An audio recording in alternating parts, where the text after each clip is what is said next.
ఆంధ్రప్రదేశ్ రాజకీయాలు జాతీయ స్థాయిలో మరోసారి తీవ్ర చర్చనీయాంశమయ్యాయి. ఇటీవల సార్వత్రిక ఎన్నికల్లో వైఎస్ జగన్మోహన్ రెడ్డి నేతృత్వంలోని పార్టీని ఓడించిన నారా చంద్రబాబు నాయుడు సారథ్యంలోని కూటమి అధికారంలోకి వచ్చిన నేపథ్యంలో ఈ విజయంపై తృణమూల్ కాంగ్రెస్, టీఎంసీ పార్టీకి చెందిన ఒక సీనియర్ ఎంపీ పార్లమెంట్ ఉభయ సభల్లో సంచలన వ్యాఖ్యలు చేశారు. ఆంధ్రప్రదేశ్ రాజకీయ పరిణామాల గురించి లోక్సభలో జరిగిన అనూహ్య చర్చ సందర్భంగా టీఎంసీ ఎంపీ సుదీప్ బందోపాధ్యాయ పేరును ప్రస్తావించకుండా ఆయన జగన్మోహన్ రెడ్డిని ఉద్దేశించి పెద్ద నాయకుడిని మోసం చేసి ఎన్నికల్లో గెలిచారు అని ఆరోపించినట్లుగా పుకార్లు వినిపిస్తున్నాయి.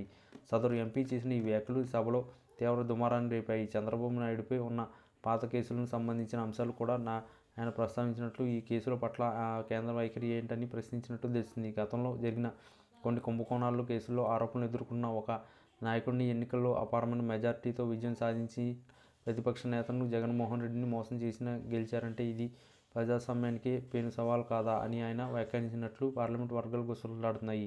ఈ అంశంపై అధికార పార్టీ సభ్యులు అభ్యంతరం వ్యక్తం చేయగా విపక్ష సభ్యులు బలాలు చరిచి మద్దతు తెలిపినట్లు ప్రచారం జరిగింది. ఆంధ్రప్రదేశ్ ముఖ్యమంత్రిగా ఆయన నేతృత్వంలో ప్రభుత్వంపైన ఉన్న పాత కేసులు, ముఖ్యంగా స్కిల్ డెవలప్మెంట్ కేసు వంటి ఆర్థిక వ్యవహారాల గురించి ఆయన పరోక్షంగా ప్రస్తావించినట్లు సమాచారం. ఈ ఆరోపణల పరంపరపై ప్రధాని నరేంద్ర మోడీ స్పందన అందరి దృష్టిని ఆకర్షించింది. టీఎంసీ ఎంపీ మాట్లాడుతూ సమయంలో ప్రధాని మోడీ సభలో ఉపస్థితులై ఉన్నప్పటికీ ఆయన ఎట్లాంటి వ్యాఖ్యలు చేయకుండా నిశ్శబ్దంగా వింటున్న దృశ్యాన్ని లోక్సభ టీవీలు చూపిస్తున్నట్లు ప్రచారమైంది. మోడీ స్పందించకపోవడం వెనుక పెద్ద రాజకీయ వ్యూహం దాగి ఉండొచ్చని, లేదా అది కేవలం రాష్ట్రంలో అంతర్గత వ్యవహారం కాబట్టి జోక్యం చేసుకోకూడదని నిర్ణయించుకున్నారా అనే చర్చ దేశ రాజధానిలో వేడెక్కింది.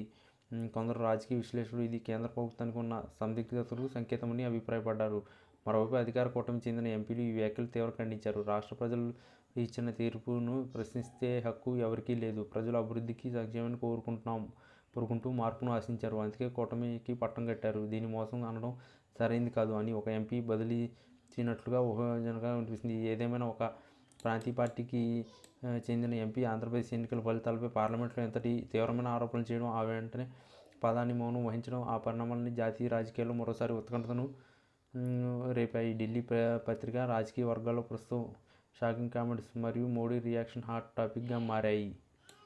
ఈ వీడియో కనుక మీకు నచ్చినట్లయితే please like, share and subscribe channel. మరిన్ని వీడియోస్ కోసం మా ఛానల్ను సబ్స్క్రైబ్ చేయడం మాత్రం మర్చిపోకండి. మీ ఫ్రెండ్స్, ఫ్యామిలీస్ కూడా వీడియోని షేర్ చేయండి.